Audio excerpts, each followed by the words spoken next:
Hello guys, welcome to another episode of my lecture. This is Olayeni Dieko Daniels, popularly known as Dieko Spectre, and this is another episode of Dieko Talks Law.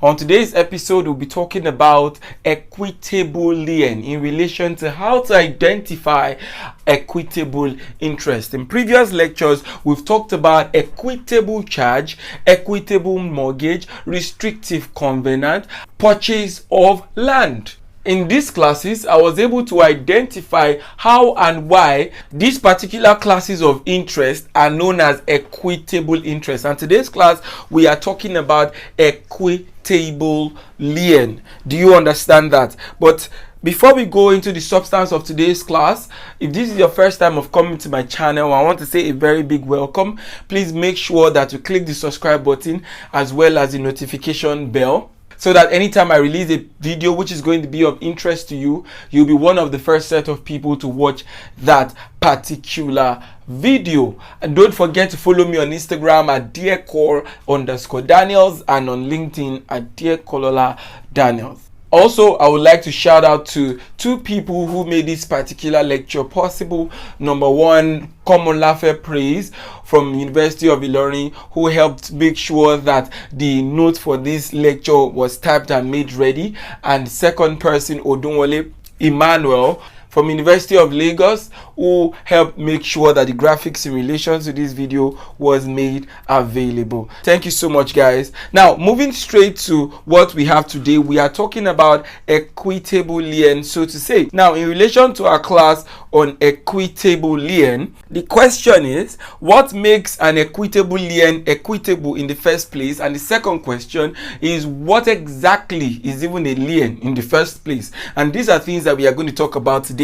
So where a vendor conveys land to the purchaser before he has been fully paid, he is entitled by operation of law to equitable lien on the property for the amount of the unpaid purchase price. The lien is enforceable by the sale of the property under the direction of the court. Again, the interest is valid against all except a bona-fide purchaser for value of the legal estate in the land without notice of the lien.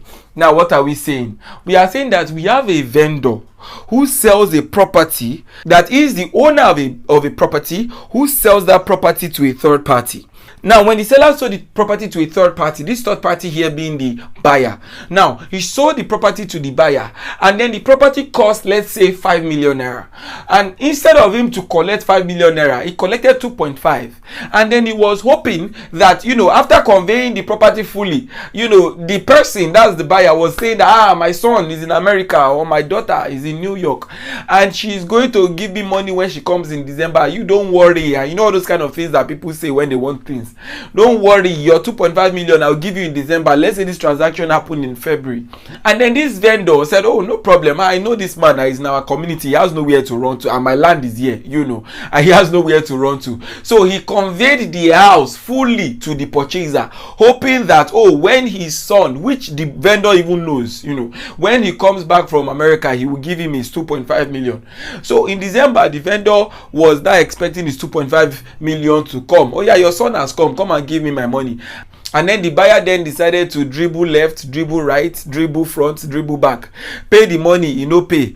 It will just keep posting and posting. And then when the vendor realized that something you are supposed to pay in December, this is already August of the following year, and you have still not paid, you are still posting me, your son has gone back to wherever he came from, and you are still here posting me, telling me this and telling me stories. You know what, I'll go to court and then I'll collect my money through the court. And then the other party wants to say, but you have no money now, you have conveyed the full interest on me. Since I've gotten the full interest of the house, then there is nothing left for you. That's a very big lie. There's something left for him, and that thing left for him is called equitable lien, where a vendor conveys land to the purchaser before he has been fully paid, are you listening? He is entitled by operation of law to an equitable lien on the property. He has what is known as a lien, although he has conveyed the legal right to the buyer, but he still has an interest known as what? Equitable lien on that property for the amount of the unpaid purchase price. Do note that the lien is enforceable by the sale of the property under the direction of the court. So if he does not pay him his 2.5 million, then the court can direct that property will be sold to another person who will then give him the 2.5 million, that is the initial vendor, and not the buyer. Do you understand? The new person, let's say A sold it to B.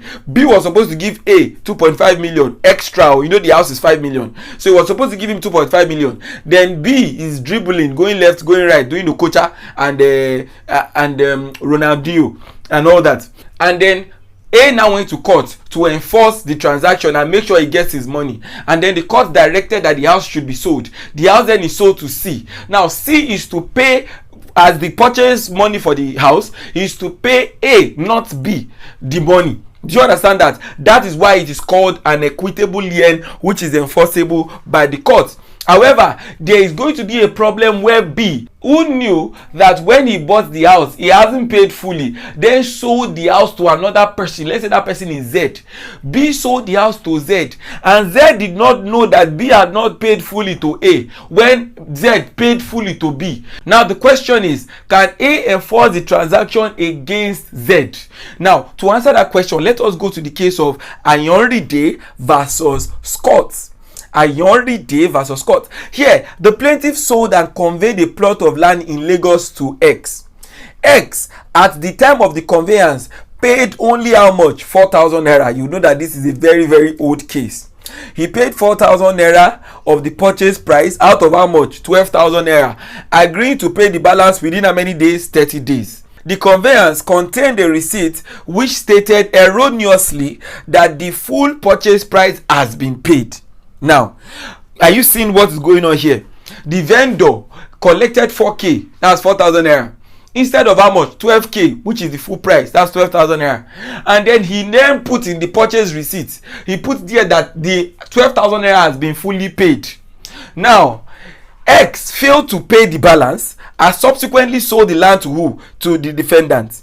Now, the plaintiff claimed that there should be an order for the sale of land to satisfy his equitable lien for the unpaid purchase money, which was dismissed by Odesoya J, who held that the defendant was a bona-fide purchaser for value, having no notice of the plaintiff's interest. Are you seeing that? Now, what are we saying here? We are saying that where you have a vendor who has not collected the full money on the property, if he goes to write in the purchase receipt that he has collected the full money, if a third party then buys that property without knowing that he has not collected the full money, his equitable lien will be defeated, because that person's legal interest has no notice of his equitable interest. But don't forget that if that person then acquires an equitable interest, that third party who buys the property, that person's interest being equitable will be second in time, and his own equitable interest will be first in time. Don't forget that. That's one of the things I taught you during the maxims of equity. So it is very important that you have it at the back of your head, that where there should be another person who wants to take that property, who wants to, collect that house from the buyer, who has not fully paid to the vendor. Do you understand that? Where there is to be a third party, if the third party does not have notice and he has equitable interest, he's still going to be second. But if he doesn't have notice and his legal interest, then his own legal interest will be ranked against the vendor's equitable lien, because of as the name is, it is equitable in nature. Do you understand? The vendor's interest is equitable in nature. Same goes to equitable charge, which I taught you in the last class. Where somebody gives out his money that a particular land will be used as what? As security for the money that he is giving. Even though there has not been an agreement to create a legal mortgage, there has not been deposit of title deed, because there is an intention. There is an intention to use a land. There is an intention to use a land as security for the money that he is giving. Because of that, that creates what? An equitable charge. If that person then sells that property to another third party, and that person does not know about this one's equitable charge, then obviously he is going to defeat the equitable charge. That's how equitable interest run, and that's how they work. So you need to understand, equitable lien, equitable charge, equitable mortgage, mortgagor's right of redemption, restrictive covenant, purchase of land. All these things are very quintessential when you are writing law of equity exam. Because when they set a question where you have to rank interest, equitable interest, where they set a question where you have to rank equitable interest, it is very important for you to be able to distinguish one equitable interest from the other. And I think I've done justice to that in all my series of lectures. Thank you so much for watching to the end of this lecture. Make sure that you like, share, and subscribe to my channel. In my next series of lectures, we are going to be talking about a new topic entirely, which is going to be on choices in action.